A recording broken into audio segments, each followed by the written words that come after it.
There's a lot of noise in the crypto sphere and very little signal. We're here to amplify that signal. My name is Nicholas Merton, and you're listening to The AMP, powered by Digifox. Let's go ahead and we'll get started, guys. I want to first start off by saying welcome to everyone for joining here today on this Twitter Space podcast.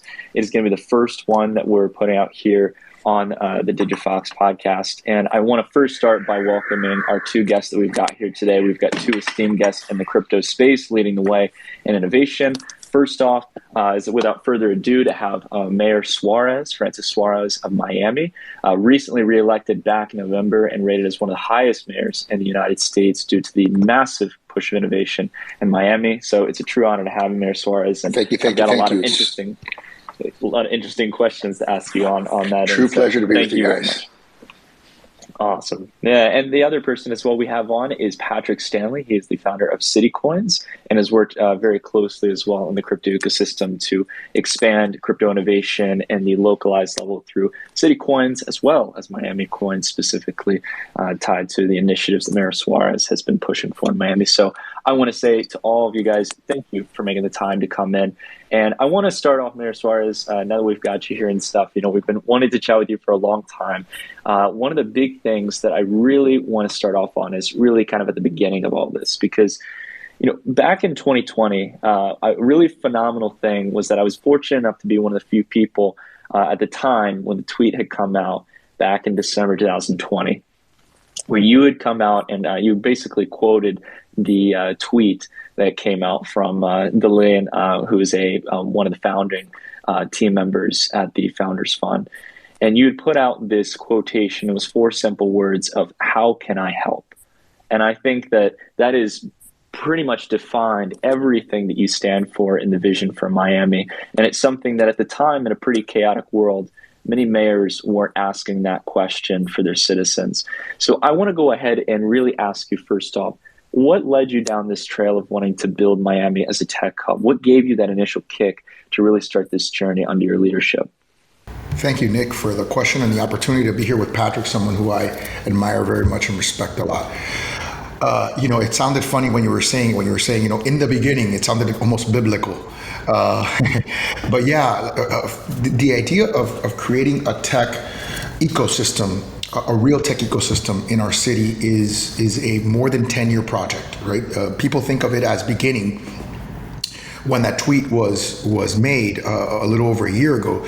But the truth is that I became a public official in 2009. And right around that time, a guy named Manny Medina, who actually owns a tech conference here called Emerge, which we'll talk a little bit more about later. He believed, first of all, he sort of started and built the first real big tech company here in Miami, which was a company called Terramark, which was a data center that at the time was a network access point for the internet, and supposedly 70% of the internet of South America flowed through his network access point in downtown Miami, which is incredible. And he sold the company for a couple $1 billion to Verizon, but realized in the process that he struggled to find the talent and to be taken seriously as a technologist here in Miami. And it became evident to him, and he sort of transferred that vision to me and others in my generation, and it became evident to us that the world was going to become more and more tech-oriented. I now, fast forward 10 years later, I become a father. I have 2 little kids, one of which is a little precocious 3-year-old. And, I often say jokingly that, I remember one day very clearly where she used her pacifier to pretend like she was taking a selfie. And I thought to myself, my God, if a 3-year-old gets her pacifier and is using it in a technological way, as a 3-year-old, there is no way that we are going backwards as a society. Our society is going all in forward. This is not a red-blue thing or a Republican-Democratic thing. This is just a reality of life. And, and so the concept of building a tech ecosystem was about getting ahead of the disruptive curve of where our society was going and creating a city that would be resilient for my generation, my children's generation, and my unborn grandchildren economically in terms of prosperity, right? And so that was the whole thesis, if you will. And from that thesis, we began to build, and that's a whole nother story. Well, okay, so to take it back there, as you were mentioning, Mayor Suarez, you were talking about this being something that you've been working on for a long period of time. And, when I think about it, over the past, pretty much over the last two decades in the United States, as we went through the recession back in 2008, and we've gone through, obviously, the pandemic the past year and a half, what I find really incredible is that towns and cities and the entire state sometimes within the United States are entirely defined by the leadership of the government in order to prepare for these seismic changes, seeing industries shift in and out of relevancy that sometimes can make up the entire backbone of the state. So I'm really curious, for you, out of all the sectors in this case, is crypto really at the center of it? And why did you resonate so much with crypto? It is in many respects the center of it, right? And it appealed to me on a multitude of different levels. The first is I happen to have a finance background. I was an early sort of believer in crypto. I was asked to join the Florida Blockchain Foundation when it began, and I was asked to be a member of the Florida Blockchain Task Force from the state of Florida. So for me, crypto was something that I started following before it was quote unquote cool, what I realized after the December 4th tweet was that every time I talked about crypto, and specifically Bitcoin, my analytics would just go crazy. And so I realized that I started sort of toying with that, right? Like doing very little things, simple things like putting Satoshi's white paper on our website, which Anthony Pompliano had sort of challenged me to do. And little things like that. And people would just, our analytics would go crazy. And I realized this is a lot deeper, a lot more ingrained than what people think. The community of people that own Bitcoin, have digital wallets, is significantly greater than what I think sort of the powers that be, if you will, understand. And so that was sort of another thesis that I had. And so I said, there is something really magnificent, something very big here. And then I started to see, the impact of how governments and bad policy in particular can influence and take away from people something that crypto gives, right? Which crypto empowers people, democratizes investment, and creates wealth. While government policy is inflating the dollar, depriving people of wealth, and they have it in vehicles like bank accounts oftentimes that are not generating a yield. So it's sort of the worst case scenario for them. I mean, the poor, when we talk about income inequality, which is a problem since almost the beginning of humanity, right? And you talk about what generation is going to solve that problem. Well, I think it's going to be a generation that understands how to give people the right to be successful, to earn, to save, and to get a yield on their savings.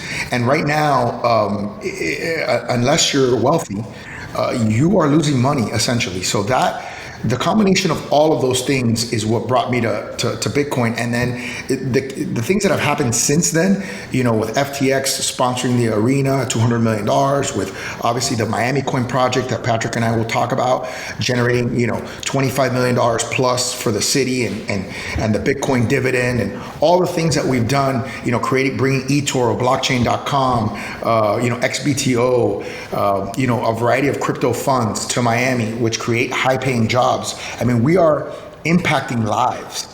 Tens of thousands of lives are being impacted, if not hundreds of thousands when we do the yield. So it's really exciting, and to be at the cutting edge of this transformation that we're seeing. Yeah.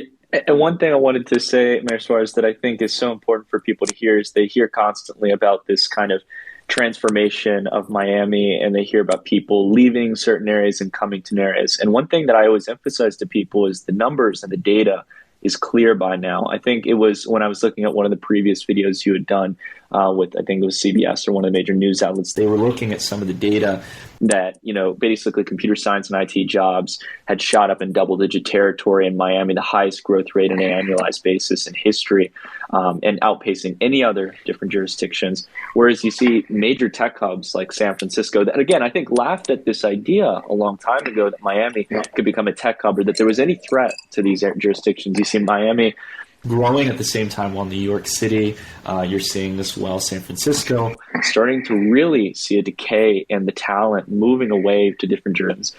So I think that it's a really incredible story, and I think you saw that opportunity very early on. One thing I got to ask, though, that it's a little bit relevant for us, so this question is a little bit biased in this case, but I'm very curious to hear from you as you are going through and really starting to see the traction and the resignation around this idea of Miami becoming a tech hub and supporting the crypto ecosystem. You made the bold decision to receive your salary in Bitcoin. And here at David Fox, we offer the ability in the next coming months, we're going to start offering the ability for anyone in the United States to receive a portion or all of their income in Bitcoin, as well as other cryptos like Ethereum and Litecoin. We're really big about this vision. I think it goes back to the point you brought up about the $10 trillion savings issue in the United States. There's about $10 trillion in deposits earning practically nothing and getting inflated away by government and central bank policy. So I know you've alluded to some good points there earlier, but I want to hear, what was it that made you kind of flip the switch and actually start getting paid in crypto?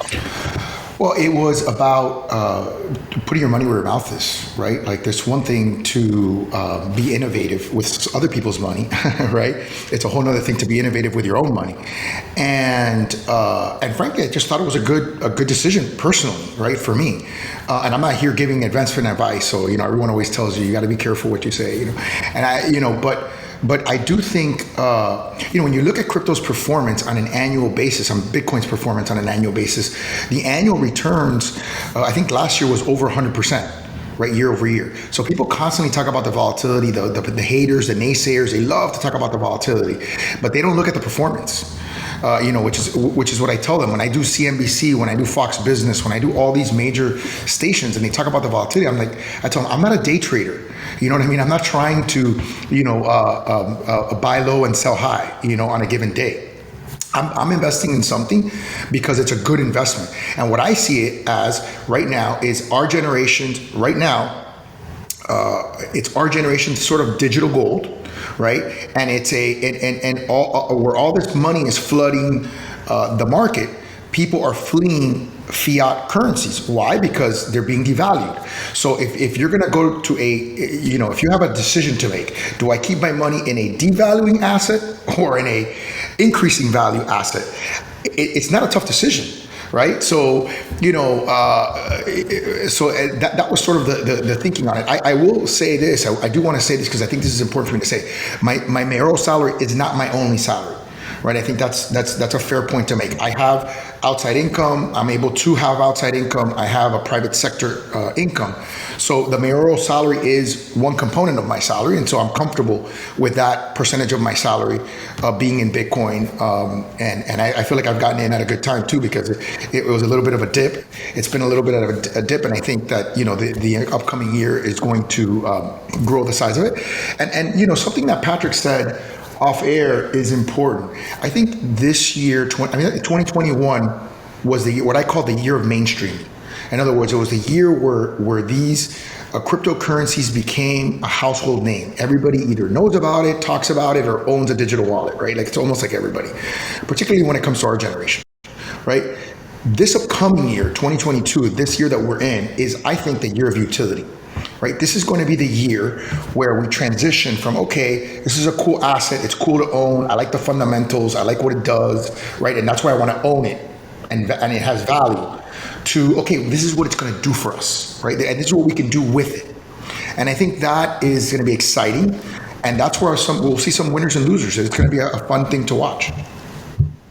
Yeah, absolutely. To that point, Mayor Suarez, I think one thing that's really interesting, and maybe we can dive into the conversation here a little bit around Miami Coin. I know that this has been a big initiative on your side, Patrick, and Mayor Suarez has been a big proponent and working alongside on it. I'm really curious to hear a little bit about what your ambition is, not only, Patrick, maybe on a macro level for CityCoins, but along with that as well, as you guys are going through and using CityCoins, and more specifically Miami Coin, as a means to raise capital for governments. That's been one thing that's been proven so far. Yep. What are the long-term ambitions of these CityCoins, and maybe more specifically into Miami Coin? Sure. Can you hear me okay? Yeah, it sounds great. Cool. Yeah, so just a quick primer.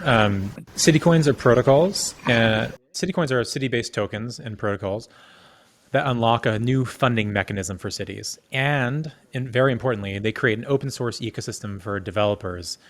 And so, I think the long-term vision for this is cities are able to increase their state capacity by leveraging the open source ecosystem of developers that are building applications that increase the health, happiness, and wealth of citizens in their municipality. So, and there's other cool things too. Like, cities can even potentially grow larger as a function of CityCoins. Like an interesting concept is imagine if you had like a proof of holding Miami coin, access control to different like physical spaces, and then like hypothetically, you've kind of expanded Miami from a square footage standpoint. From a square footage standpoint, it's like, is Miami actually a bigger city because you can only access these spaces with a little bit of Miami coin? Like conceptually, could Miami become like, could Miami become like a country, like a global country? Like maybe, can you create health dashboards where people are earning crypto for having like exercising every day, and you can anonymize that health data? Yes, you can do that. Can you get people funding citizen journalism? Yep, you can definitely do that. Can you increase the well-being of local artists and have them moving into the city instead of to the outskirts because they can't afford it, by minting things like NFTs with Miami coin? Yes, you can do that as well. So, the idea is essentially like, governments are legacy institutions that are not worth throwing away. We don't want crypto anarchy. We want crypto civilization. And we want to upgrade governments with new tools to help increase their state capacity. Very cool, Patrick. Yeah, and I know that as you guys have been building on this, it's built on top of the Stacks protocol. That's been a project I've followed for a while because it's really exciting, with Bitcoin being the largest asset and therefore having the most liquidity or value in the world of crypto. I think it's really fascinating now with Stacks that you're having this ability to create new things that haven't been seen before, like CityCoins, building new means to not only be able to raise capital, but as you mentioned, provide that utility to make these new currencies usable within day-to-day life and add new benefits and just open up new paradigms that we haven't still seen really on a mass scale in the crypto sector. And as you mentioned, again, trying in a sense to utilize crypto technology in this new asset class as a way to revitalize areas that are innovative and that places that people resonate with. So I think that that's really exciting. And I know that you guys have raised, if I remember correctly, I think it was around $26 million that you guys have raised through CityCoins. So I think that first goal, as you mentioned, of raising capital to help, again, revitalize very trending sectors of the economy, that's already proven, and Miami is a great example of that. But again, I think as you mentioned there, as far as this year is going to be the year about utility and really getting this out into the mainstream and seeing how people can use it. There's one quick thing I wanted to dive onto, which is, we were talking about earlier about this idea of getting paid in Bitcoin and how you took that leap, Mayor Suarez. I'm curious. I know that you have a focus as well in this kind of effort to continue making Miami a hub for crypto. You want to get more people the opportunity to be able to get paid in crypto. And again, we resonate with this a lot here at Digifox. So I'm curious, are there any kind of major initiatives that you're taking on right now to do that on the private sector level as well as the public sector level? Well, at the public sector level, I'm employee number 2 that actually has decided to get paid in Bitcoin. Mike Sarasti, who's our CIO, was employee number 1. So we want to make it available to all our employees. We have 4,500 employees, and like you said, you can take a portion, all, whatever you want, of your salary. I think in the general public, as we see the Bitcoin dividend be distributed, a part of the Bitcoin dividend idea, part of it is obviously it's actually distributing wealth, which will be interesting. But the second piece of it is it's a tool for teaching, right? People who are going to be incentivized to open digital wallets, and we talked a little bit off the air about how do you identify someone from Miami? Like that's the first question that you have to ask, right? Is how do you even, like, where do you start? And actually, that was actually more difficult than I would have thought, right? Like the first thing, we don't issue like a Miami resident card, like, hey, you're in Miami. And so,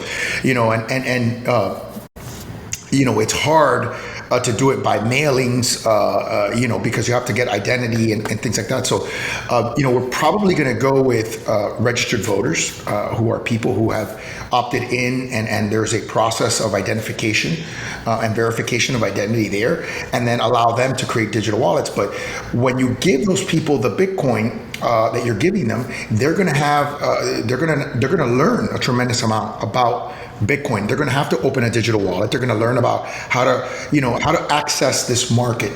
So I think that will lead to greater adoption. And of course, we talked about utility. You know what I mean?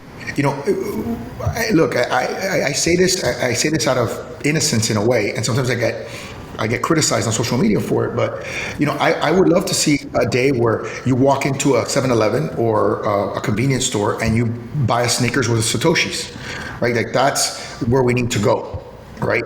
And once we go there, then I think it'll be easy for someone, to take their salary in Bitcoin, because now you have that connective mechanism, right, to be able to use the Bitcoin and not just store it and hold it as value, right? I think once that happens, when you make that technology ubiquitous, I have a thesis that it has the ability to do really, really transformational things, like create liberty in places where there's oppression, right? Because what happens is you disconnect the payment system and you disconnect the currency system from government. And I know that government oftentimes is skeptical of that disconnection and wants that control, but they've demonstrated over time that they don't use it responsibly, right? And unfortunately, and by the way, inflation is just one byproduct of it, but there's a lot worse byproducts, which is corruption, obviously controlling people and being able to control the money supply, stealing, like theft of the money supply, and oligarchical countries where they just suppress, wealth, and they make people very poor, and there's a one class of wealthy people. So I think that Bitcoin has a tremendous power to liberate people throughout the world, and that's what I hope it does ultimately. I wish, Mayor Suarez, that more people talked about the immense scale of corruption when it comes to monetary policy and all that can go wrong with it. I mean, and again, I'm not on the idea of completely ditching fiat currencies. I think most people in crypto, even though they might feel crypto is phenomenal, we're not championing the absolute collapse of the entire system, but to give people an alternative. And I think you brought up two really interesting points. One, which was that I think the biggest barrier that I run into when I talk to people about crypto is they come back to this point of, can I spend it on something? Can I buy something with it? And the funny thing is to us, we understand that this could start off as an investment, right? This could start off as a digital gold, as you referenced earlier. But I think people want to see that utilization. And when you get it to that stage where merchants are willing to accept it, that is going to completely change the game and also leave room for crypto assets as a whole to start really moving higher. And I think you brought up something really interesting with this Bitcoin dividend that's being provided through the Miami Coins framework. I think what's really fascinating about this, and I've noticed this with people who are hesitant on crypto, that if you just give people $5 to $10 worth of Bitcoin, right, just a little bit, just to get their feet wet, or you tell them like, go buy $5 or $10, and then they start to own a little bit of it, they have skin in the game. And I think that that's a very incredible system, especially considering how the dividend program could work and stuff, in the sense of giving everyone an incentive to go set up that wallet. And I'll give you an example of something that is similar to what you mentioned. We had an organization called 5,000 Role Models that is a long-established organization that teaches kids in the inner city to be role models. And we had 50 of the kids come to City Hall, and I spontaneously, I thought to myself, if I gave them $100 of Bitcoin, that's $5,000. It's not a huge, amount of money, but it's something great. And so I did that, and I said I would give my Miami coin as well. I basically committed to giving the profit from my Miami coin from when I first bought it to the kids. I didn't want anyone to think that I'm like a Miami coin evangelist because I want to make money off of it, right? So I said, look, this is here's my profit, and you can have it. And so the third component was people got so excited. We ended up raising. Okay, this is people calling us when I put the initiative online. It was like $50,000 or $100,000. So we ended up giving every kid $1,000 of Bitcoin. because they were so, the community of the crypto community from Miami got so excited about this. And one of the things I love about the community is how generous it is. And when you look at the CityCoin project, it's about reframing the incentive structure of how crypto works, right? It's still a money-making concept. You know what I mean? You still make money from mining it. The difference is you are voluntarily, in effect, opting into a system where a certain percentage of the mining benefit is separated into a digital wallet for the cities. So the city in question, right? So it's just a reframing of, I call it the third way, doing things differently. And I love the fact that our generation is the one that has said, hey, we're going to do it differently. And I think that's what crypto allows you to do, from NFTs all the way through to Bitcoin and things like Miami Coin. It allows you to restructure problems and solutions in ways that were not possible before.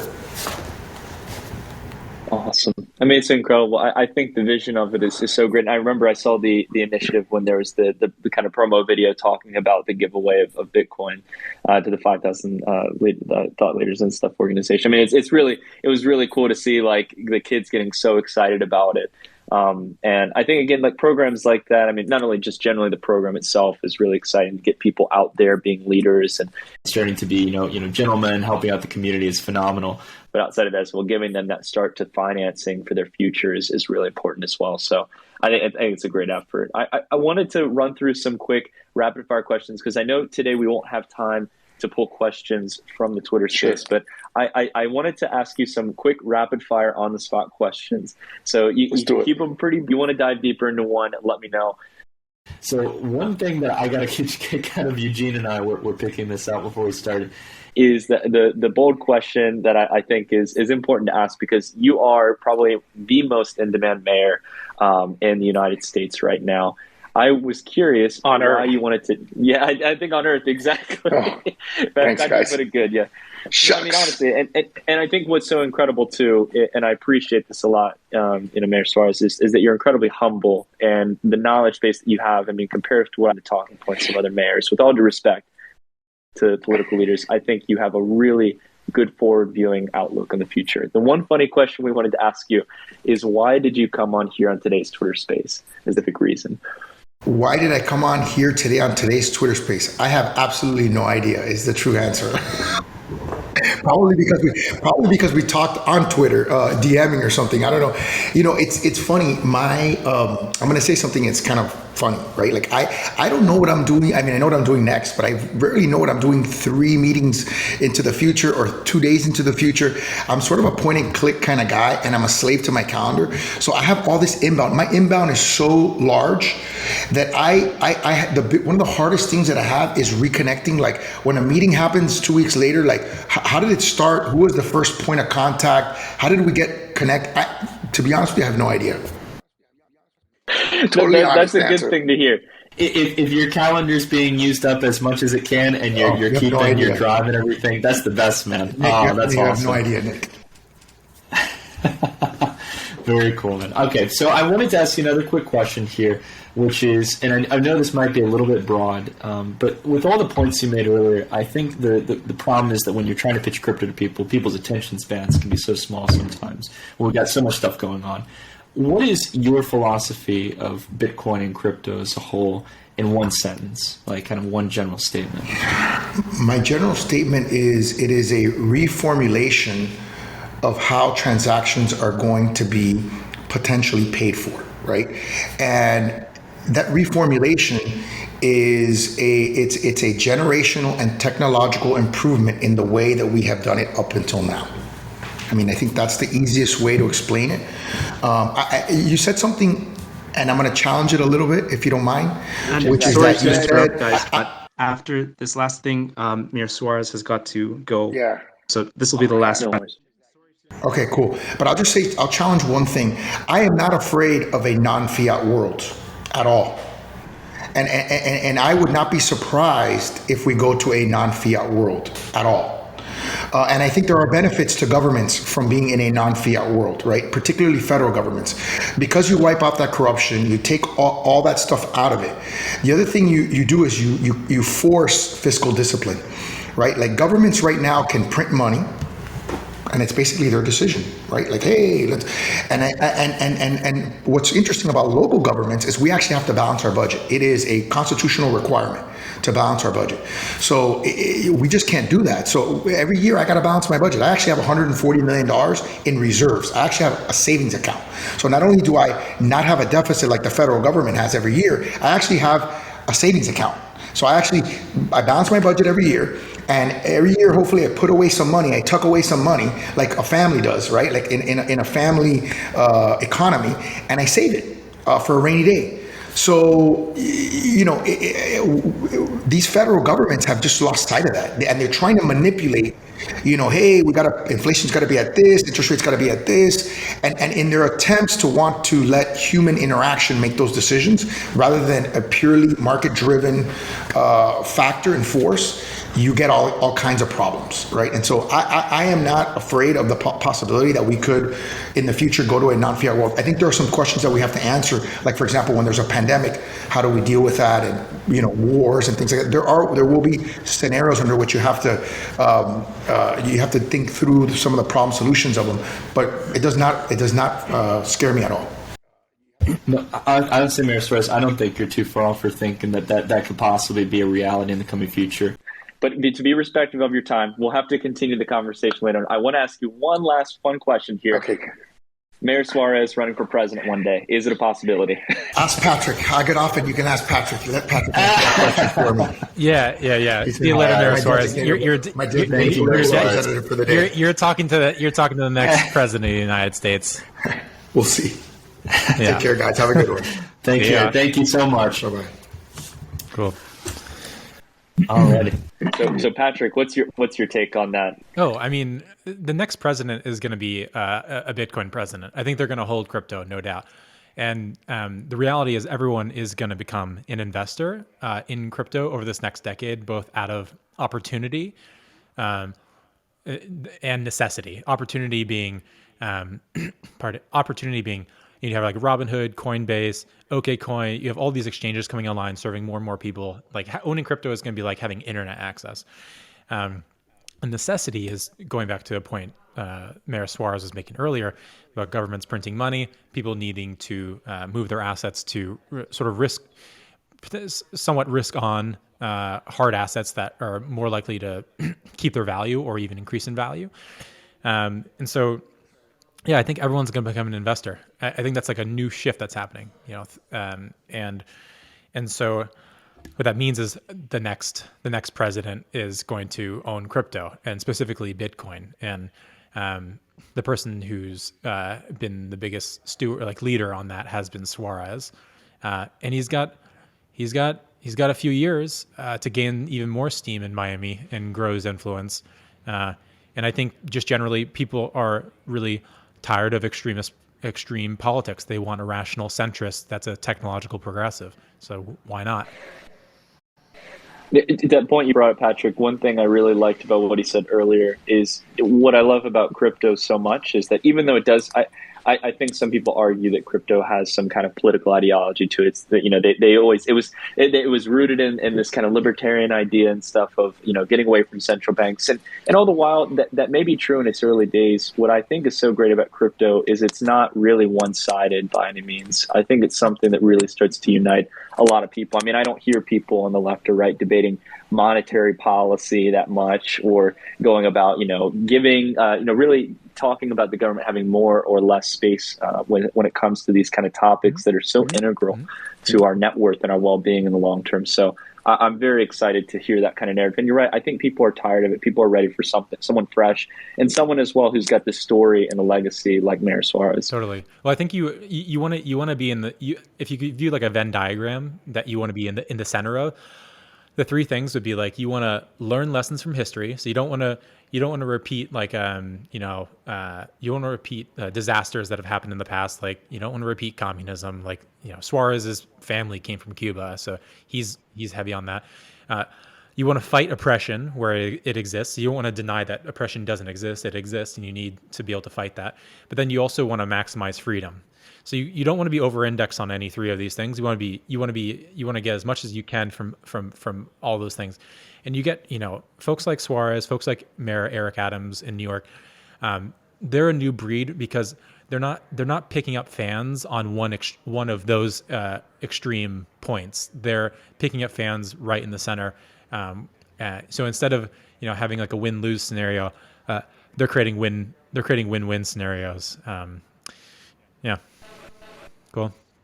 Very cool. No, I like the perspective, Patrick. Like, because it'd be nice to see people who can again bring more people together and stuff in politics. I was going to ask real quick, Eugene. Did we want to go through and open up for some questions, or just kind of close things off? I mean, it's completely up to Patrick. Patrick, do you have 10, 15 minutes to go through questions? Yeah, sure. I can do a few. Awesome. Very cool. All right, then in that case, if you guys have a question that you would like to ask either Patrick or Nicholas, please request the microphone at the bottom left side of your screen. And then Hope, our chief head of client success and operations, she will write down the order in which you've requested the microphone. And so then we'll go through people asking questions one by one. So if you have any questions, it's a time to do so. Awesome. Looks like we have our first person, FutureBit. 1 second. Hey, FutureBit. You have the floor. Okay, thanks. Nick, about your wallet, question I've got is XDAI, is the network integratable with your wallet? We eventually could integrate XDAI, as we will be supporting general seed phrase wallets. So you could use synonymously a seed phrase wallet on the XDAI network, like you could, I think, with like a sidechain solution like Polygon or a layer 2 scaling solution like Optimism. But we don't have any plans at the moment to integrate XDAI. Nonetheless, I'm really interested in looking at the variety of options in layer 2 scaling for sure. Well, thanks. There you are. That answers my question. We'll keep my ears on the ground and wait for a rumble on XDAI on Digifox. Thanks for your time. Thanks, mate. Thank you, man. I appreciate it. Yeah, no, XDAI is very cool. All right. Any other questions or thoughts from people? Doesn't look like it today. All right. Awesome. Well, awesome. I guess we'll start to wrap things up then. Patrick, and we'll start with Patrick. Patrick, was there something that you wanted to say or share? Yeah, sure. So the utility for CityCoins that Mayor Suarez was mentioning is essentially starting to get built out this year. And the way that the ecosystem is supporting that is through an accelerator. It's the Stacks Accelerator. There's a CityCoins track on the Stacks Accelerator. It's a multi-million-dollar accelerator with insanely good mentors. You have the founder of Skype. You have Balaji Srinivasan, who is the ex-CTO of Coinbase and Andreessen Horowitz partner. You have Stacks founders, Mini Bali, Ryan Shea, the ex-CMO of Consensus. It's just bunch of killers. If you're trying to build crypto civilization, if you're trying to find a niche that's not going to go away, it's only going to get bigger, would highly recommend visiting stacks.ac, so stacks.ac/CityCoins. So stacks.ac/CityCoins, and apply to be in the upcoming cohort. The deadline is the end of the month. You'll get $50,000 and a bunch of mentorship, and it's going to be a great time. There'll be a huge fundraising process at the end. Perfect. Thanks, Patrick. Nick, did you have any? Well, final thoughts. Yeah, I just wanted to let you all know that if you're in here, one of the big topics that we talked about today was around getting paid in crypto, which is a big focus point for us at Digifox. If you yourself know anyone personally, maybe even including yourself, who's interested in that ability to get paid in crypto, we're working on enabling this feature for all people across the United States and eventually moving on to the UK and EU and eventually globally to allow you to receive that portion of your salary in Bitcoin, Ethereum, Litecoin, any crypto you really choose. So if you're interested in that, you're welcome to download the app and join the wait list. If not, keep basically following our Twitter page, and make sure to hit the bell icon stuff when we drop new tweets, and keep a listen out and stuff. I'll be sure to share it not only here on the Digifox Twitter, but outside of that as well. We'll share it on our YouTube channel. But I just wanted to give a big shout out. I know he's already left as of now because he's a busy man. I wanted to thank Mayor Suarez for joining in, and along with that as well, Patrick for making the time as well from CityCoins. It was a really cool conversation, and two guys who I really admire. So I wanted to thank you guys for joining in, as well as for yourself, Eugene, for hosting the Twitter space. As always, you always do a great job. Our pleasure. Thanks for having us.